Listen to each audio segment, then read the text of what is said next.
guess like yeah, he could have survived if he got out of the way, but the Gremlins were still there. I don't know. Yeah. It's a reach, but it just works. It's probably just a quick way to handle it. Yeah. Handle it, Alec.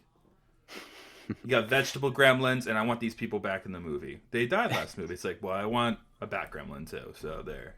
That's what Joe Dante says. He like goes, he's like, all right, so I want those actors back. It's like, didn't they die? It's like, I said full creative control. Also, I want a vegetable gremlin. It's like, sure, fuck, Okay, all right. like I don't know how to do that. It's like you don't know how to do that. Well, you're gonna have to find a way to get Hulk Hogan in this movie. He just keeps coming up with more things. Like every time someone's like, "Come on, man!" It's like I want a dumb hat. Like that's like a building for Phoebe Cates. It's like, oh my god, like. Well, that's going to be hard for us. Oh, that's going to be hard to make. It will be even harder to get Christopher Lee in the movie. It's like, yeah, that would be hard. It's like, so you're going to get him now too. It's like, fucking hell. So it's true. It's true. This movie has pretty much everything. Yeah, I thought of a good way to deal with Gizmo, like keeping Gizmo as a pet. Hamster ball, like a big hamster ball. I feel like, yes, it would need breathing holes, Yeah. but it would obviously control the eating. And water would be a very minimal risk in a hamster ball. Sure, he can Mm. still get wet if he's in the hamster ball in the water, if the hamster ball falls in a bathtub, but I feel like that's a good way to avoid, I just solved Gremlins. Thank you, everyone. Thank you, Well, listeners. Gremlins does have a lot of plot holes if you really do think about like what constitutes midnight. Like, what does that mean? Midnight in the time zone that it's in? Like it doesn't really make sense. Well, I guess it would have to be like, what are gremlins? Are they aliens? Did we ever go over this? I feel like we I don't did. think maybe we didn't. I haven't listened to our last episode because we did that like 2 years ago. But I Yeah, mean, it's owned by a Chinese guy, Mr. Wing. So he owned him in the first one. He owns him in this one. He gets killed in this one. That's why Gizmo dude, escapes. I love how they like he makes the news. It's like we've been waiting for Mr. Wing to die. It's like if you're saying this in the news. Yeah, it's Like fucked up. specifically, we're waiting for the last elderly person to die, but then it's like Mr. Wing finally died, and it's like part of the newscast. I was like, what the hell? This movie's crazy. Finally, now we can start building this. And yeah, and they build like a Chinese tower like over his house or whatever because it wasn't called like Clump Chinese Tower or something like that. Something like that. Yeah, Yeah. Anyway, so yeah, we don't know if they're aliens or if they're like some. mythical creature from like ancient China. Yeah, so we don't really know. They never do tell us that. It is a cool idea to bring Chinatown into this and into the city because that's where the dad got him from. So I was like, oh, it was. I honestly don't hate the idea for the sequel, bringing it into the city. Oh no, it's great, and it's such like a contrast from the first one. The first one's like, this is what happens when these things come to small town America. This is what happens when they come to the city. So, Well, no, there's also that scene where they're like on Wall Street or whatever, and they're like ruining the economy. They're like, we told everybody to put their money into shotguns and canned food, and it's just like, oh my god, like they like actually could do real damage in New York yeah, City. So I also like how they get smarter in this one too. The Gremlins are even smarter. So I'm wondering, it's like we have Brainy Gremlin. that guy, yeah, the Tony Randall or whatever, that guy, like, was that his name, Tony Randall? The guy that's like, we just want to be like you. We want to all be like civilized. And he was like smoking the. That's pretty good. Yeah, that guy, I liked him. So it's like, I don't think any of the evil gremlins could talk in the first one. So now we're getting them talking. We're getting them doing like trading deals on Wall Street. I mean, technically they could talk because you hear Gizmo like, "Oh, no, Rambo, Rambo," like Mogwai. very small words. No, I remember Mohawk saying things too, like Oh. bad things, like bang bang and stuff like that. I forgot what he would say, but like kind of like Bad things. boom. I don't know, It's like like boom, like racially blow up. insensitive. No, no, that's Hulk Hogan. He's in that Yeah. for. No, yeah, you're right though. Yeah, but this is the first time we're getting like a full sentence, and like interview and stuff like that. Yeah, Well, I just think that's so crazy that like yeah, like a Mogwai can barely talk. Like they're just like, "Yeah," and then this one guy's like a full blown like, we really appreciate your finer things. Blah blah well, because blah. he gets Like, like deep blue seed. He gets injected with like Smarty cells or whatever. oh right, they're just like taking whatever drugs they find. That's Pretty right. much, which is also very 80s like. Wow, dude, I think this is like a whole like microcosm for 80s like business. I think it is. I think that's literally the point of this movie is them just like making fun of what was popular at the time. So like sequels being very popular in the 80s, that's a thing. the yuppie culture of just like excess and all of this bullshit that Trump and Ted Turner were pushing in the 80s, like all of that stuff is very cranked up to 11. I mean, nowadays, like frozen yogurt or whatever, that seems like such like whatever, like okay, frozen yogurt, but it was becoming very popular in the 80s. And this place has a 24-hour frozen yogurt place. Like that would seem insane in Yeah. 1990 or whatever. But now we're like, okay, frozen yogurt's everywhere. I think they were just making fun of everything. Where was this filmed? It felt like a mall, but do you know where it was filmed? I mean, definitely some of it was in New York City, like 100%. Yeah, when they're in the street, definitely. Yeah, so it was shot in New York City. No, it was all shot in New York. Okay, I'm just curious. I'm curious where like there's that scene when they're like walking around and there's all these stores around them. I'm like, it feels like a mall. Like, I'm curious of where that location is. Yeah, I agree with you. It didn't, I mean, obviously the exterior shots did, but it says here, at least Gremlins 2, the new batch, was shot in New York City in June 1989 and was released in 1990. Okay.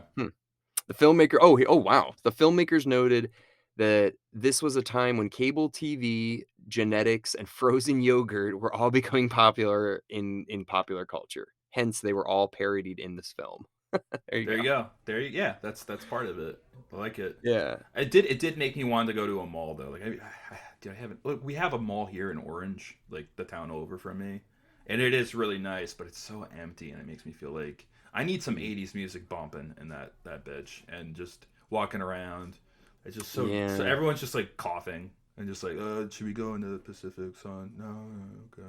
Yeah, I don't know what it is. I mean, malls are just, yeah. Kids I do mean, go there still. That's a good drop off point for your kids. But every time I look on the news, it's like huge fight breaks out in the mall. So, no, can't drop your kids off there anymore. No, go play your video games. That's that. yeah, that could happen anywhere. I was gonna ask you, what'd you think of the Grandpa Munster character? Oh, the Dracula guy, like an Elvira kind of guy. Yeah, I liked it. I Yeah, thought it was cool. It's cool. Like this building has like all the TV shows, like the shitty TV shows. I liked it. yeah. I don't really know like what is this company? It's like they have like everything going on in Yeah, this well, place. that's the idea. Clamp. If you look at their logo or their statue outside, it's literally like a clamp of a forklift squishing Mm. the world. So it's like Uh, it's kind of clamping the world is the idea, which is creative for sure. mm. And it kind of goes well with the Trump p word. Yeah, so not bad. I think that's it, man. I really do think they're spoofing Trump 100%. I'm also Oh reading yeah. here to Hoyt Ashton, which was the father, the actor who played the father in the first one, was meant to return as Billy's father, the inventor. He would have appeared at the end of the film, having designed a special clothing for Gizmo that would ensure Gizmo would never come into contact with water ever again. I love that idea, dude. That's like my hamster ball idea, and he's an inventor. The dad was a Uh-huh. shitty that is a great. So he could keep Gizmo. I like that. Like that a At the lot. last moment, the filmmakers decided not to shoot the scene to reduce time. Why? Joe Dante, you should have made this movie 6.5 hours long. Warner Brothers came to you. They begged you to make the movie. You should have made it How long? longer. How long was this movie? It's an hour and like 40. It's not long. Yeah, I blinked, blacked out, and came back, and then it was over. This movie was crazy. It's not that long. Well, this movie also reminds me of like when you're sick at home and you're just flipping through the TV, and it's just like you're sick, and then where you pass out for 30 minutes and you wake up to like screaming and still know the entire plot of the movie. I mean, Like I don't know. you didn't miss anything. You're just I liked you're it. sick in bed and you're like, oh, what's going on? Oh, Gizmos. Yeah, okay. And you fall asleep, you Really? wake up. Oh, I was enjoying it. I like it. No, but it's like one of those movies at like 3 a.m. You're just like jackpot. Look what's on. Well, I love that line in this movie. It's just like people that are watching movies at 3 a.m. They're not the kind of people that are going to get scared of monster movies. Yeah. They're scared of getting sober and finding jobs. Well, that was a nice little nod to Christopher Lee too, because he not that line, but like Christopher Lee was old style movies, and he talks about like how the black and white films, no one wants to watch those. And I also liked when he had the hand puppet. He's like, I was going to be an actor, and now I'm here with this, and it looked like a terrible hand puppet. Like it looked like it was falling apart. Yeah, I remember that from the beginning with the dinosaur thing. But that line that was like, yeah, kids don't want to watch things in black and white anymore. Joe Dante, I saw him in an interview, and he was like, yeah, he's like, they say that kids don't want to watch black and white movies anymore. So to that, I say, fuck them. If they don't want to watch it, then fuck them. Like sort of thing. Like Tarantino style. He's going nuts. Dude, have you ever seen Joe Dante in an interview? No. Dude, He's pretty funny. He's very outspoken, doesn't seem to give a shit about what anybody thinks about him. I know Joe Testa loves him. Yeah. I'm curious if you saw the Key and Peele sketch. I'm sure he has. I'm sure he has 1,000 times. Yeah, but I also wanted to let you know Joe Dante. We've covered a few of his movies. Obviously, the first Gremlins, Mm-hmm. Piranha, that was his Mm-hmm. his like first movie. But also, I don't know if you realized he did Small Soldiers. You've seen that movie, right? Yes, no, we talked about that in the first Gremlins podcast. Love Small Soldiers. Great soundtrack. Great And movie. he says the line. He's like, "Ha!" It's like, "Don't say your password." He's like, "My password's Gizmo," and he says that. Yeah, yeah. I was like, "Oh shit!" So I never made the connection that Joe Dante directed Gremlins and Small Soldiers, and then they make a Gizmo reference in Small I Soldiers. gotta So watch Small. I know we talked about this. Like, is Small Soldiers a horror movie? Can we add it to the podcast? I was like, sure. yes, We're just doing every movie. We're just doing every movie. nah, we're doing Small Soldiers. We're doing it one day. It's got a great soundtrack. Great. I mean, dude, Tommy Lee Joe Jones. Come Dante. on. Yeah, yeah. Yeah. Throw it in there. But also, the other quick thing is, guess what else he directed, which comes back to this movie, Looney Tunes Back in Action. Well, there you go. He's a Looney Yes. Tunes guy. All right, He's a that big answers Looney Tunes fan. why the hell that was even in there in the first place. I will say this: one scene I do not like is the mousetrap scene. How they do a mousetrap, put it in the sandwich. Where first of all, the trap would be set off if you put something on it. Second thing is the trap would be blocked by the top of the sandwich. And listen, Alec, I've set 200 traps in my life, 300. That bothered me. That doesn't work. Mousetraps don't work like that. But everything else in this film was great. That bothered you? Yeah, I didn't like that. I was like really, really like, oh, so she's gonna bite into a mousetrap, and it's not. It's just nothing would happen. It's supposed to be a cartoon. It's a live action cartoon, Eric. That's what this movie is. Yeah, it did. That scene bothered me. Okay. Well, before we wrap up here, apparently they are planning a sequel. You heard about this? G3 baby. G3, baby. Now, apparently it's going to be a CGI animated show on HBO Max. Who knows? All right, you've lost me for a minute, but what would you want to see a G3 be? I just want to see more of this. I want to see Joe Dante come back. I want to see Phoebe Cates. I want to see Mm-hmm. Zach Galligan. And I Mm-hmm. want to see no CGI. I want to see all puppets still. I don't want to see any CGI. Well, they're animatronic. There's a mix of animatronics too, but still live things, not CGI. Nothing computer. I want animatronics. I want puppets. I don't want any. That's what will ruin this movie. Is if it's all CGI and it's just them doing It's a things cartoon. that I are. don't want to see a cartoon Gremlins. Like that's not. No, I mean that's what makes it interesting is because it's not a cartoon, but they're doing things that make it seem like it's a cartoon. I want to see Phoebe Cates in an elevator wearing the dumbest looking hat ever, contemplating her decisions in her career. And like I'm looking at her being like, yeah, I can tell she doesn't want to be in this movie right now. But Well, she's retired from acting, so I know.